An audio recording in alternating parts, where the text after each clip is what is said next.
إن الحمد لله نحمده ونستعينه ونستغفره ونعوذ بالله من شرور أنفسنا ومن سيئات أعمالنا من يهده الله فلا مضل له ومن يضلل فلا هادي له أشهد أن لا إله إلا الله وحده لا شريك له وأشهد أن محمدا عبده ورسوله أما بعد فإن خير الحديث كتاب الله وخير الهدي هدي محمد صلى الله عليه وسلم وشر الأمور محدثاتها وكل محدثة بدعة وكل بدعة ضلالة وكل ضلالة في النار أعوذ بالله من الشيطان الرجيم بسم الله الرحمن الرحيم يا أيها الذين آمنوا اتقوا الله حق تقاته ولا تموتن إلا وأنتم مسلمون يا أيها الناس اتقوا ربكم الذي خلقكم من نفس واحدة وخلق منها زوجها وبث منهما رجالا كثيرا ونساء واتقوا الله الذي تساءلون به والأرحام إن الله كان عليكم رقيبا يا أيها الذين آمنوا اتقوا الله وقولوا قولا سديدا يصلح لكم أعمالكم ويغفر لكم ذنوبكم ومن يطع الله ورسوله فقد فاز فوزا عظيما وقال في موضع آخر ومن أحسن قولا ممن دعا إلى الله وعمل صالحا وقال إنني من المسلمين ولا تستوي الحسنة ولا السيئة ادفع بالتي هي أحسن فإذا الذي بينك وبينه عداوة كأنه ولي حميم.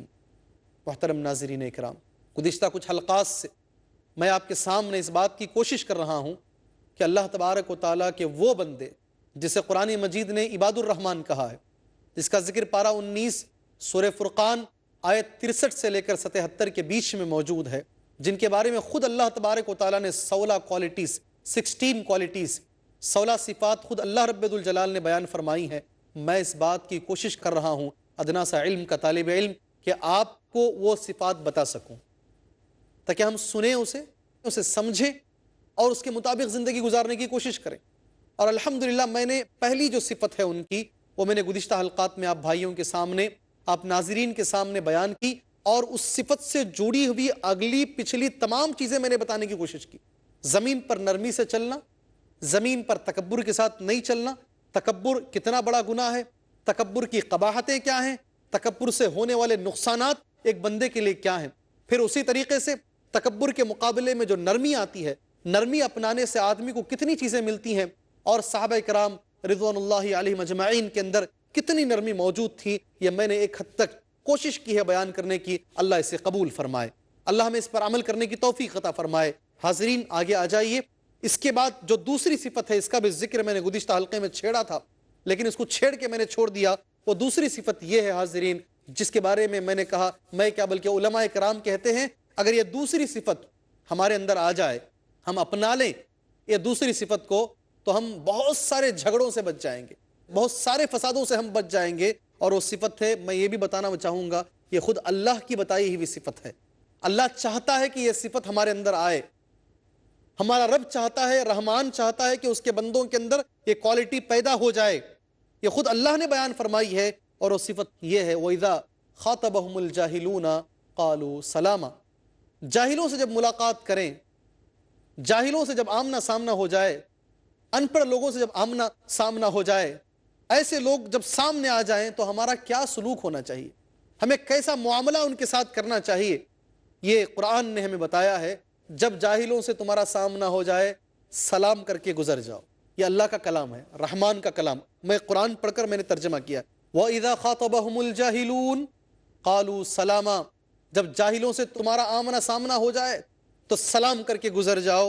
ایک ایسا واقعہ آپ کو بتاؤں گا انشاءاللہ جو آیت سے جڑا ہوا ہے، کہ واقعہ یہ ہے، ایک عیسائیوں کی جماعت، اسی سے جڑا ہوا واقعہ ہے. وہ علامہ ابن کثیر رحمۃ اللہ علیہ نے سورۃ القصص میں الحمدللہ وَإِذَا سَمِعُوا اللَّغْوَ أَعْرَضُوا عَنْهُ وَقَالُوا لَنَا أَعْمَالُنَا وَلَكُمْ أَعْمَالُكُمْ سَلَامٌ عَلَيْكُمْ لَا نَبْتَغِي الْجَاهِلِينَ.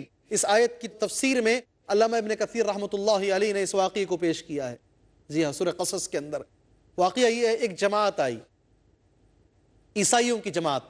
اس جماعت کے آنے کا مقصد یہ تھا تاکہ ان کے پاس پہلے سے کتاب تھی، وہ کتاب انجیل تھی، بائبل کتاب تھی، اس کو لے کر اللہ کے رسول صلی اللہ علیہ وسلم سے بات کرنے کے لیے اور اللہ کے نبی کو ہرانے کے لیے آئے ہو. جی ہاں، کون ہرائے گا اللہ کے رسول صلی اللہ علیہ وسلم کو؟ وہ آئے تو تھے ہرانے کے لیے. نبی کریم صلی اللہ علیہ وسلم نے ان کی ساری باتیں سنی. تقریباً 10 کے قریب ان کی تعداد بتائی جاتی ہے. آپ صلی اللہ علیہ وسلم نے ان کی تمام باتوں کو سنا. یہ ہمارے نبی کا معمول تھا, اللہ کے رسول صلی اللہ علیہ وسلم کا یہ طریقہ تھا. آپ نے ہمیں بھی یہی طریقہ سنایا. سامنے والے جب کچھ بولتے تو اللہ کے رسول صلی اللہ علیہ وسلم درمیان میں ان کی بات کو کبھی نہیں کاٹتے تھے, چاہے وہ مسلمان بولے, چاہے وہ کافر بولے, چاہے وہ عیسائی بولے, چاہے بڑا بولے چھوٹا, پہلے غور سے سنتے اسے, بیچ میں کاٹتے نہیں تھے. بڑی عجیب پریشانی ہے ہماری یہ, سامنے والے کو بولنے کا موقع ہی نہیں دیتے, اس سے پورا پوچھتے ہی نہیں.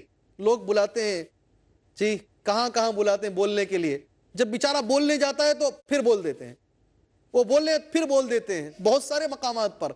یہ طریقہ نبی کا نہیں ہے صلی اللہ علیہ وسلم. سامنے والا پوری بات جب تک ختم نہیں کر لیتا, اللہ کے رسول صلی اللہ علیہ وسلم وہ اچھا بولے یا برا بولے, لیکن ہمارے نبی کا طریقہ یہ ہوتا کہ اس کی پوری بات مکمل سنتے. الحمدللہ ہمیشہ آپ نے ان عیسائیوں کی پوری بات سنی. اس کا تعلق عباد الرحمن کی دوسری صفت سے. سنیے گا, پوری بات سنی آپ نے, پھر آپ نے ان کو قرآن مجید کی کچھ آیتیں سنائیں. پہلے پوچھتے تھے اللہ کے رسول صلی اللہ علیہ وسلم, کیا بھی آپ کی بات ہو گئی کیا, اور کچھ بتانا باقی ہے کیا؟ جب وہ لوگ بولتے کہ نہیں اللہ کے نبی اب ہم بول چکے ہیں آپ بولیے, تب اللہ کے رسول صلی اللہ علیہ وسلم پھر بولتے. مثالیں اگر میں دوں گا تو اصل جو عباد الرحمن کا جو موضوع ہے وہ باقی رہ جائے گا, اس لیے میں مثالوں میں زیادہ نہیں جانا چاہتا, میں اس پر مکمل کروں گا. نبی کریم صلی اللہ علیہ وسلم نے ان عیسائیوں کو پوچھا, کیا بھئی تمہاری بات ہو گئی؟ ہاں ہو گئی. تو اللہ کے رسول صلی اللہ علیہ وسلم نے ان کے سامنے قرآن پڑھا. ماشاءاللہ نبی کریم صلی اللہ علیہ وسلم جب قرآن پڑھتے تو وہ رو لیے بیچارے عیسائی اور مسلمان ہو گئے. وہ آئے تھے کچھ اور کام کے لیے, آئے تھے ہرانے کے لیے, آئے تھے ڈبیٹ کرنے کے لیے اور اللہ کے رسول صلی اللہ علیہ وسلم کو نیچا کرنے کے لیے, مگر اللہ کی مرضی کچھ اور تھی. وہ نبی کریم صلی اللہ علیہ وسلم سے قرآن سنے. یہ باقاعدہ میں جس آیت کو پڑھا اس آیت کی تفسیر میں ہے, علامہ ابن کثیر نے پیش کیا. قرآن کو سنے اور سننے کے بعد وہ خود مسلمان ہو گئے. وہ باہر جو ہے ابو جہل, ابو لہب, یہ سب پورے تیار بیٹھے ہیں. ہاں یہ کچھ لوگ باہر سے, ہمارے پاس تو کوئی کتاب نہیں ہے اس لیے محمد بولتے ہیں بہت کچھ, اب ان کے پاس کتاب ہے, کتاب والے آئے ہیں, اب یہ ہرا کے آئیں گے محمد کو صلی اللہ علیہ وسلم. اس انتظار میں تھے. جب وہ پورے کے پورے لوگ کلمہ پڑھ کر مسلمان ہو کر, اپنی خوشی کے ساتھ, خوشی سے مسلمان ہو کر, جی خوش دلی سے مسلمان ہو کر جب باہر نکلے, ابو جہل ملاقات کیا ان سے جا کر, کہا کہ تمہارے سے زیادہ احمق, تمہارے سے زیادہ بے وقوف میں نے کسی جماعت کو نہیں دیکھا. تمہاری قوم نے تم کو بھیجا تھا ہرانے کے لیے, تمہارے گاؤں سے نکلے تھے محمد کو ہرانے کے لیے, تم خود جو ہے مسلمان ہو کے جا رہے ہو. انہوں نے ابو جہل سے جب بات کی, اور یہ بھی میں بتانا مناسب سمجھتا ہوں, ابو جہل کا اصل نام معلوم نہیں ہے مسلمانوں کو. اس کا اصل نام ابو جہل نہیں ہے, جہل بولتے جاہل کو, وہ جاہلوں کا باپ ہے, اسی لیے اس کو بولتے ابو جہل. ابو کے معنی باپ, جی ہاں ابو کے معنی باپ کے ہوتے ہیں, جہل کے معنی جہالت کے ہوتے ہیں. وہ جہالت اتنی زیادہ تھی اس کے اندر کہ اس کو لقب دے دیا گیا کہ یہ ابو جہل ہے, یہ جاہلوں کا باپ ہے. یہ وہ جاہل سامنے آیا ابو جہل, اس نے جو ہے وہ جو ٹیم آئی تھی ان کو ڈانٹنا شروع کیا.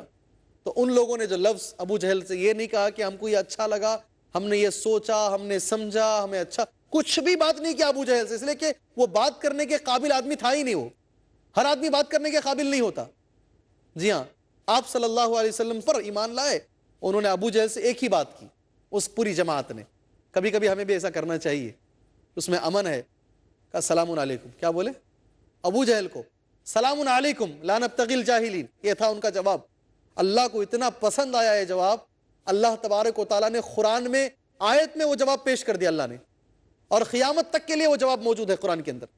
وَإِذَا سَمِعُوا اللَّغْوَ أَعْرَضُوا عَنْهُ وَقَالُوا لَنَا أَعْمَالُنَا وَلَكُمْ أَعْمَالُكُمْ سَلَامٌ عَلَيْكُمْ لَا نَبْتَغِي الْجَاهِلِينَ. جب وہ کوئی لغو بات سنتے ہیں, وَإِذَا سَمِعُوا اللَّغْوَ أَعْرَضُوا عَنْهُ, اس سے چہرہ پھیر لیتے ہیں, اس سے منہ پھیر لیتے ہیں, اور وہ یہ کہتے ہیں وَقَالُوا لَنَا أَعْمَالُنَا وَلَكُمْ أَعْمَالُكُمْ, ہمارے لیے ہمارا عمل ہے, تمہارے لیے تمہارا عمل ہے, سلام علیکم, تم پر اللہ کی سلامتی ہو, لا نبتغی الجاہلین, جاہلوں کے ہم منہ لگنا نہیں چاہتے ہیں, جاہلوں کے ہم منہ لگنا نہیں چاہتے ہیں. کتنی اچھی بات, کتنی اچھی بات الحمدللہ قرآن مجید نے پیش کی. اس واقعے کو دماغ میں رکھیے گا, بہت ساری چیزیں اچھی ہو جائیں گی, بہت ساری چیزیں. ہر آدمی بات کرنے کے قابل نہیں ہوتا ہے, اگر جاہل ہم سے مل جائے, جاہل سامنے آ جائے تو ہمارے زبان میں کچھ لفظ بولتے ہیں کہ تم اینٹ تو میں پتھر ہوں، تم اینٹ تو میں پتھر ہوں، یعنی اگر تم جاہل ہو تو میں جاہلوں کا جاہل ہوں، ایسے میں کبھی خیر نہیں ہے، ایسے میں کبھی بھلائی نہیں ہے۔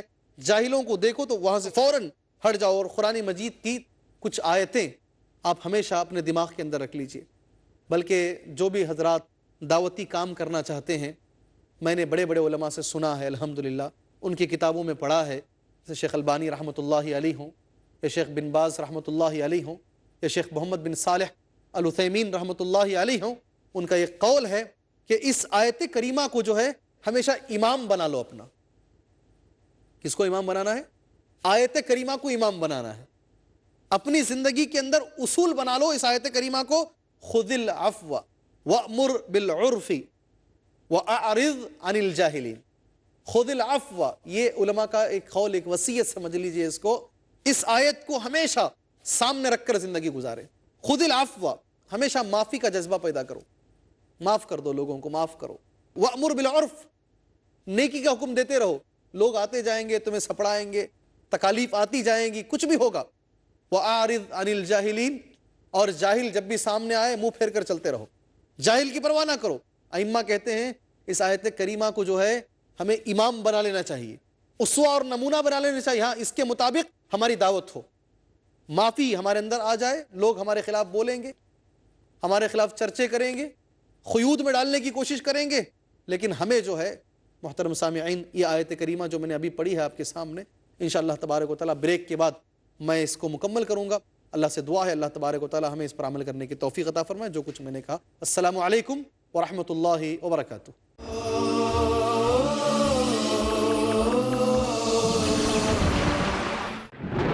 رب کا عظیم تحفہ انسانوں کے لیے موجود ہے گھروں میں قرآن کھولیے اس کی گہرائی میں اتر کر اس میں سے حکمت کے موتی چن لینا، ڈاکٹر محمد طاہر کھٹوانی، اور قرآن کے فلسفے کو نکھارنا، زندگی کی حقیقت، انسان کی حقیقت، آخرت کی حقیقت۔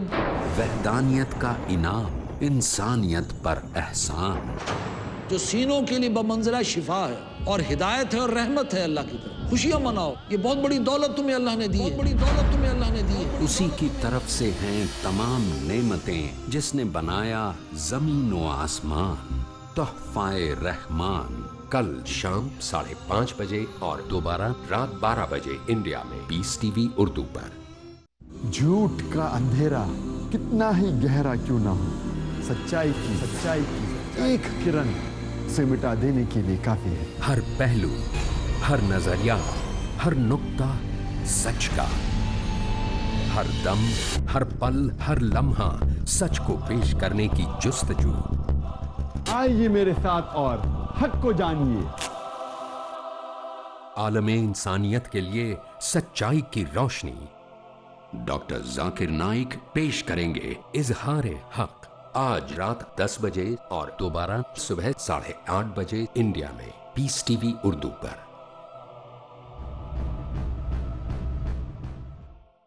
حرام سے بچ جا تو سب سے بڑا عابد ہو جائے۔ نماز ایک ایسی چیز ہے کہ اس کی فرضیت سے کسی مومن کو انکار نہیں ہو سکتا۔ مولانا عبد الکریم پاریک پیش کریں گے دین اسلام کا پیغام۔ غریبی کی حالت ہو، امیری کی حالت ہو، درمیان کا راستہ نہ چھوڑ۔ جنازہ جا رہا ہو تو یہ سوچے ارتھی جاری ہو، آج یہ گیا کل مجھے جانا ہے، اس کو عبرت کہیں گے۔ سچا آدمی وہ ہے، انسان وہ ہے جو پیچھے پلٹ کر کے دیکھے اور اپنی بھول کو سدھارے۔ ساری کائنات کا سروے سروا تخلیق کرنے والا ایک اللہ ہے۔ پیغام امن، ہر پیر رات 8 بجے اور دوبارہ صبح 10 بجے انڈیا میں پیس ٹی وی اردو پر۔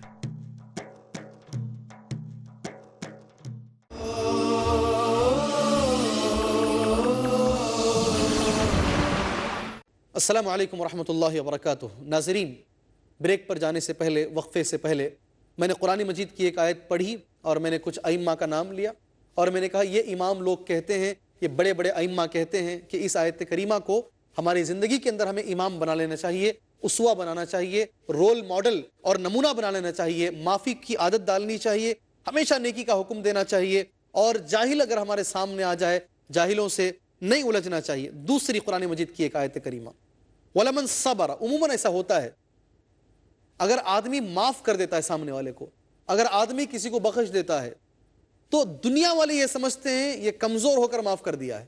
ہاں طاقت ہوتی تو مارتا, طاقت ہوتی تو بدلہ لیتا, کمزور ہے اس لیے بدلہ نہیں لے رہا ہے.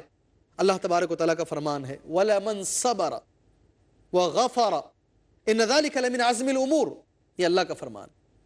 جو صبر کر لے, تکالیف برداشت کرے, سامنے والا تکلیف دیتا ٹھیک ہے, تکلیف دے رہا ہے, برداشت کرے اسے.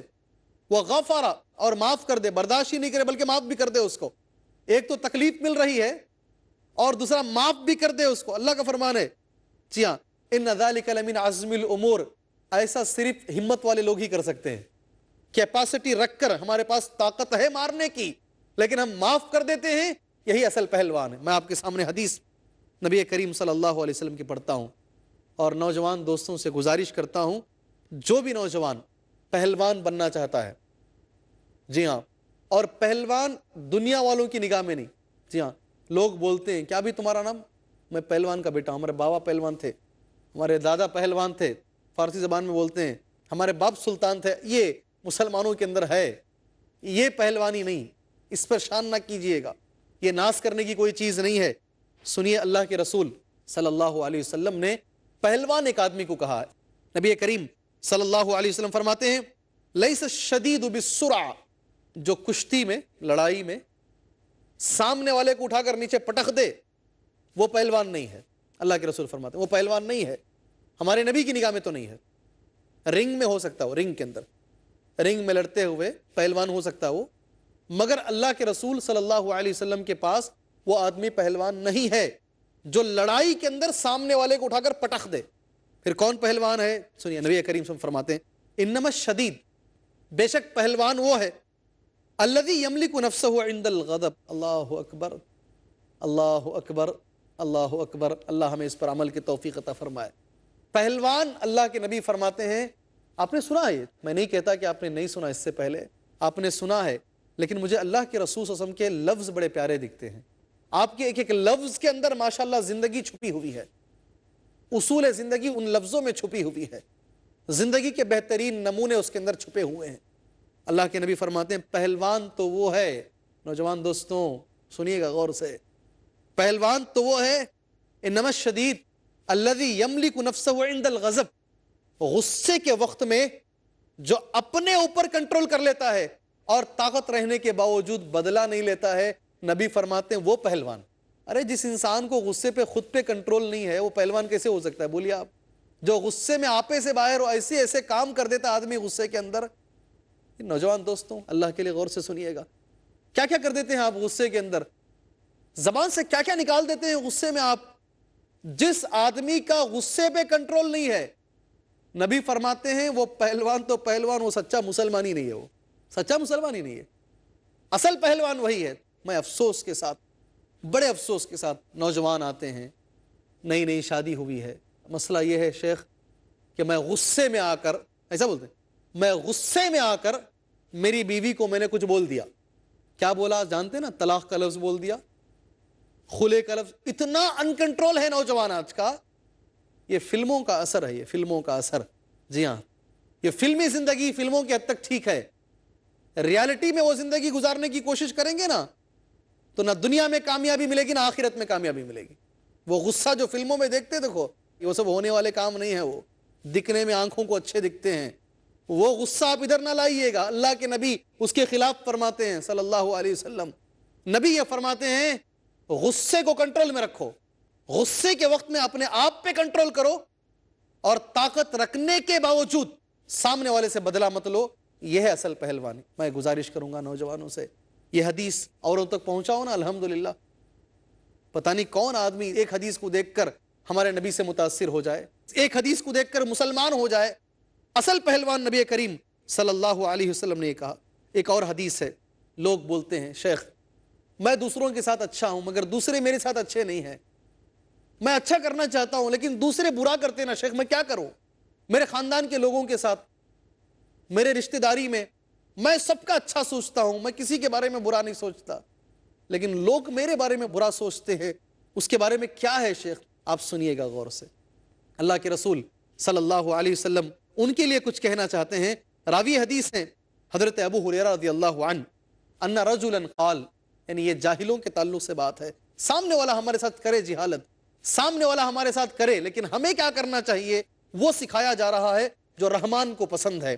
ایک آدمی آیا، ان رجلا قال، اللہ کے رسول صلی اللہ علیہ وسلم سے آ کر بولا، یا رسول اللہ، اے اللہ کے رسول، ان لی قرابہ، میرے کچھ رشتہ دار ہیں، اصلہم ویقطعونی، میں ان سے ہمیشہ جڑنے کی کوشش کرتا ہوں، ان کے گھروں کو جاتا ہوں، انہیں سلام کرتا ہوں، ان سے اچھا رہنے کی کوشش کرتا ہوں، ویقطعونی، مگر وہ لوگ ہمیشہ میرے ساتھ بدسلوکی کرتے ہیں اور میری رشتہ داری کو توڑتے ہیں. وَأُحْسِنُ إِلَيْهِمْ وَهُمْ يُسِيئُونَ إِلَيَّ، میں اچھا سلوک کرتا ہوں ان کے ساتھ، وہ میرے ساتھ برا سلوک کرتے ہیں. اے اللہ کے رسول صلی اللہ علیہ وسلم، اب میں کروں کیا؟ رشتہ داری کے تعلق سے میرے بھائیوں ناظرین، یہ رشتہ داری کے تعلق سے ہے. ہماری زندگی میں ایسا ہوتا ہے، ہم سامنے والے کا اچھا سوچتے ہیں، وہ اچھا نہیں سوچتا ہمارے بارے میں. خود بھائی بھائی کے بارے میں نہیں سوچتا. آج پریشانی کی بات ہے یہ.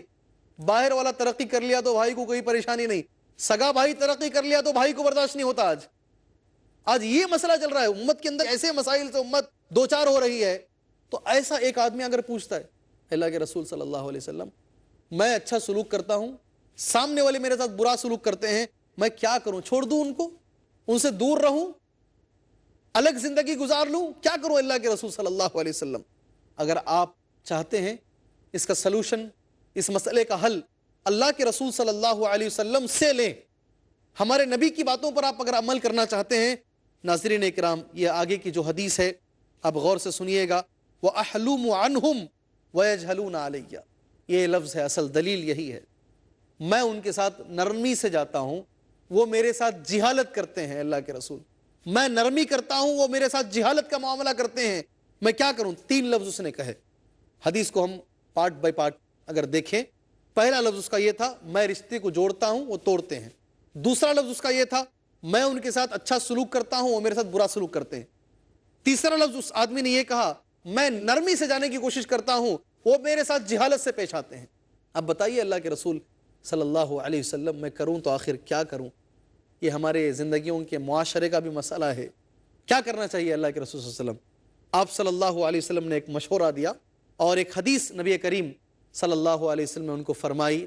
میں چاہتا ہوں، مناسب سمجھتا ہوں کہ ایسی سچویشن میں اللہ کے رسول صلی اللہ علیہ وسلم کا بتایا ہوا جو مشورہ ہے کچھ دیر بعد بولیں گے. بات یہاں روک دیں گے، اس لیے کہ زندگی سے جڑی ہوئی باتیں ہیں. یہ ہر ایک کی زندگی سے لگا ہوا مسئلہ ہے. یہ ہر کوئی، کسی سے بھی پوچھو، ہر کوئی یہی بولتا ہے، میں اچھا ہوں یہ برا ہے، میں اچھا ہوں یہ برا ہے، میں اچھا کرنا چاہتا ہوں یہ میرے ساتھ برا کرنا چاہتا ہے. یہ معاشرے کے اندر میں نے 100 لوگوں سے اگر ملاقات کی ہے تو 99% لوگ، 99% لوگ یہی کہتے ہیں کہ میرے ساتھ ایسا ہو رہا ہے. ناظرین، آپ نہیں جاننا چاہیں گے ایسے وقت میں ہمارے نبی کا فرمان ہمارے لیے کیا ہے؟ سن لیجئے گا اللہ کی خاطر. اہمیت کے لیے میں نے تھوڑا گیپ اس کے بیچ میں دیا ہوں، سن لیجئے اللہ کی خاطر. نبی کریم صلی اللہ علیہ وسلم نے یہ نہیں کہا کہ تم اپنا گھر بدل لو یا دور جا کے زندگی گزار لو، چھوڑ دو ان رشتہ داروں کو. یہ نہیں ہے نبی کریم صلی اللہ علیہ وسلم کا لفظ. ٹھیک ہے تمہارے رشتہ دار تمہارے ساتھ جاہل، تمہارے رشتہ دار تمہارے ساتھ بدسلوک، تمہارے رشتہ دار تمہارے ساتھ قطع رحمی، سب کرتے ہیں، سب ٹھیک اپنی جگہ پر، مگر تمہیں کیا کرنا چاہیے؟ تمہیں کیا کرنا چاہیے؟ نوجوان دوستوں سنیے گا اللہ کے خاطر. لَإِن كُنْتَ كَمَا قُلْتَ، یہ ہمارے نبی کے الفاظ ہیں، امانت ہے یہ، اس لیے میں وہی لفظ پڑھ رہا ہوں آپ کے سامنے. لَإِن كُنْتَ كَمَا قُلْتَ، جیسے تم نے کہا. اگر مسئلہ ایسے ہی ہے، لوگ تمہارے ساتھ ایسا ہی سلوک کر رہے ہیں، فَكَأَنَّمَا تُصِفُّهُمُ الْمَلَّ، تم ان کے منہ میں راکھ ڈال رہے ہو، پہلی بات. دوسری بات نبی فرماتے ہیں تم ہمیشہ ایسے ہی رہو، اچھا ہی کرتے رہو، ایک فرشتہ اللہ تبارک و تعالیٰ کی طرف سے تمہارے ساتھ ہمیشہ لگا رہے گا، وہ اللہ سے تمہارے لیے دعا کرتا رہے گا. جی، تمہارے جو کام بن نہیں رہے ہیں نا، بنتے چلے جائیں گے. جہاں تم اٹک رہے ہو فرشتہ تمہارے ساتھ رہے گا. بولتے نا لوگ، میں جاتا ہوں کام ہی نہیں ہوتا ہے. اگر ایسی تمہاری زندگی آ جائے، لوگ تمہارے ساتھ برے ہو اور تم لوگوں کے ساتھ اچھے ہو، تمہارے کام اچھے ہو جائیں گے، تم اچھے ہی رہو، لوگوں کو جاہل رہنے دو، تم جاہل نہ بنو، تم جاہل نہ بنو. یہ صفت اللہ تبارک و تعالیٰ کو پسند. کاش آج کے مسلمانوں کو اللہ توفیق عطا فرمائے آج کے مسلمانوں کو اللہ تبارک و تعالیٰ یہ صفت اپنانے کی توفیق عطا فرمائے۔ ناظرین، اور بھی بہت ساری باتیں یہ دوسری جو عباد الرحمن کی صفت کے تعلق سے ہیں، انشاءاللہ تبارک و تعالیٰ اگلے حلقات کے اندر میں ان صفات کا ذکر کروں گا۔ سب سے زیادہ اللہ تبارک و تعالیٰ سے میں اپنے لیے یہ دعا مانگنا چاہتا ہوں، اے اللہ یہ بہترین جو صفات ہیں، ایک تو تواضع کی صفت ہے، دوسری حلم کی صفت ہے، بردباری کی صفت ہے، جاہلوں سے معاملہ کرنے کی جو صفت ہے، اللہ تبارک و تعالیٰ مجھے، ساری انسانیت کو، سارے مسلمانوں کو، سارے ناظرین کو اللہ تبارک و تعالیٰ ان صفات پر پابند عمل ہونے کی توفیق عطا فرمائے۔ اللہ تبارک و تعالیٰ عباد الرحمن میں ہمارا شمار فرمائے، ان کی صفات سے متصف ہونے کی اللہ توفیق عطا فرمائے۔ آمین۔ وصلی اللہ علی النبی الکریم۔ السلام علیکم ورحمۃ اللہ وبرکاتہ۔